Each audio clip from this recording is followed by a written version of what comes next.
Gates of Imagination presents A Diagnosis of Death by Ambrose Bierce, read by Billy Dixon.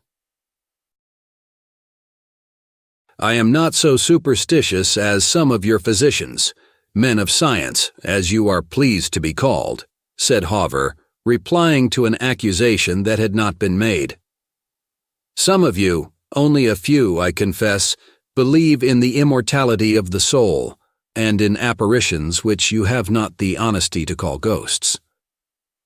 I go no further than a conviction that the living are sometimes seen where they are not, but have been, where they have lived so long, perhaps so intensely, as to have left their impress on everything about them. I know indeed that one's environment may be so affected by one's personality as to yield, long afterward, an image of one's self to the eyes of another. Doubtless the impressing personality has to be the right kind of personality, as the perceiving eyes have to be the right kind of eyes. Mine, for example. Yes, the right kind of eyes conveying sensations to the wrong kind of brain, said Dr. Fraley, smiling. Thank you. One likes to have an expectation gratified. That is about the reply that I supposed you would have the civility to make. Pardon me? But you say that you know. That is a good deal to say, don't you think? Perhaps you will not mind the trouble of saying how you learned. You will call it an hallucination, Hawver said, but that does not matter. And he told the story. Last summer I went, as you know, to pass the hot weather term in the town of Meridian. The relative at whose house I had intended to stay was ill, so I sought other quarters. After some difficulty, I succeeded in renting a vacant dwelling that had been occupied by an eccentric doctor of the name of Mannering, who had gone away years before, no one knew where, not even his agent. He had built the house himself and had lived in it with an old servant for about 10 years. His practice, never very extensive, had after a few years been given up entirely. Not only so, but he had withdrawn himself almost altogether from social life and become a recluse.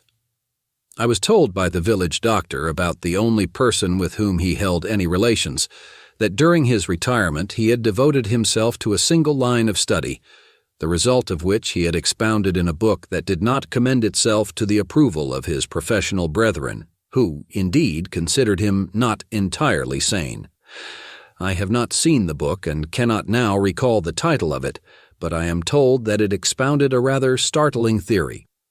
He held that it was possible, in the case of many a person in good health, to forecast his death with precision, several months in advance of the event. The limit, I think, was 18 months. There were local tales of his having exerted his powers of prognosis, or perhaps you would say diagnosis. And it was said that in every instance the person whose friends he had warned had died suddenly at the appointed time, and from no assignable cause. All this, however, has nothing to do with what I have to tell. I thought it might amuse a physician. The house was furnished, just as he had lived in it. It was a rather gloomy dwelling for one who was neither a recluse nor a student, and I think it gave something of its character to me. Perhaps some of its former occupants' character, for always I felt in it a certain melancholy that was not in my natural disposition, nor, I think, due to loneliness.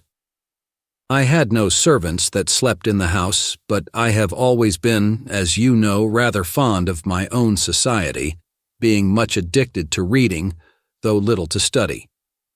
Whatever was the cause, the effect was dejection and a sense of impending evil. This was especially so in Dr. Mannering's study, although that room was the lightest and most airy in the house. The doctor's life-size portrait in oil hung in that room and seemed completely to dominate it. There was nothing unusual in the picture. The man was evidently rather good-looking, about 50 years old, with iron-gray hair, a smooth-shaven face, and dark, serious eyes. Something in the picture always drew and held my attention. The man's appearance became familiar to me, and rather haunted me. One evening I was passing through this room to my bedroom with a lamp. There is no gas in Meridian.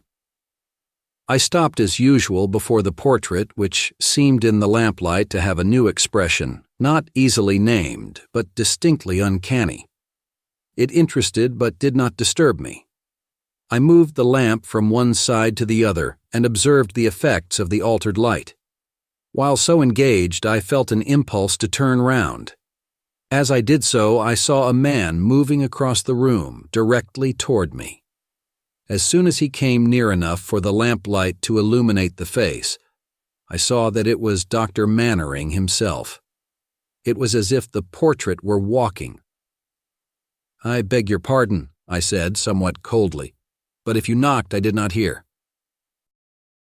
He passed me within an arm's length, lifted his right forefinger as in warning, and without a word went on out of the room, though I observed his exit no more than I had observed his entrance.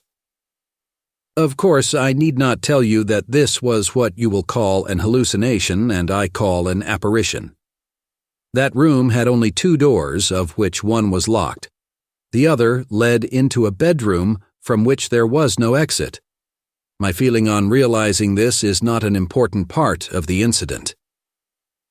Doubtless this seems to you a very commonplace ghost story, one constructed on the regular lines laid down by the old masters of the art. If that were so, I should not have related it, even if it were true. The man was not dead. I met him today in Union Street. He passed me in a crowd. Hawver had finished his story, and both men were silent. Dr. Fraley absently drummed on the table with his fingers. "Did he say anything today?" he asked.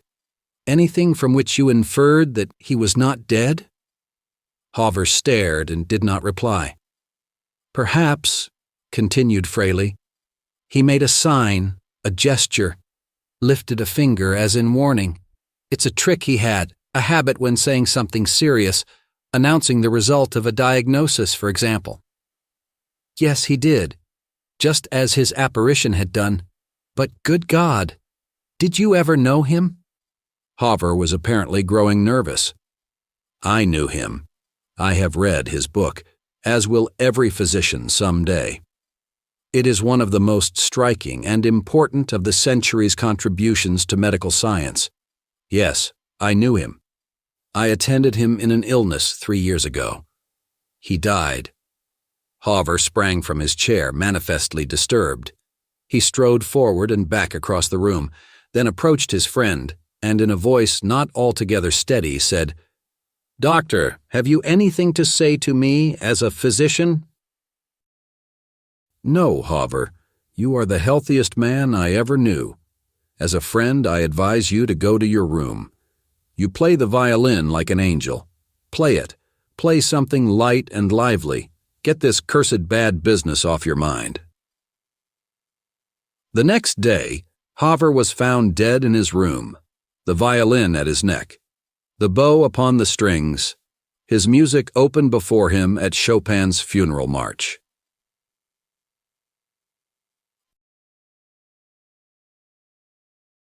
Thank you for listening to this audiobook.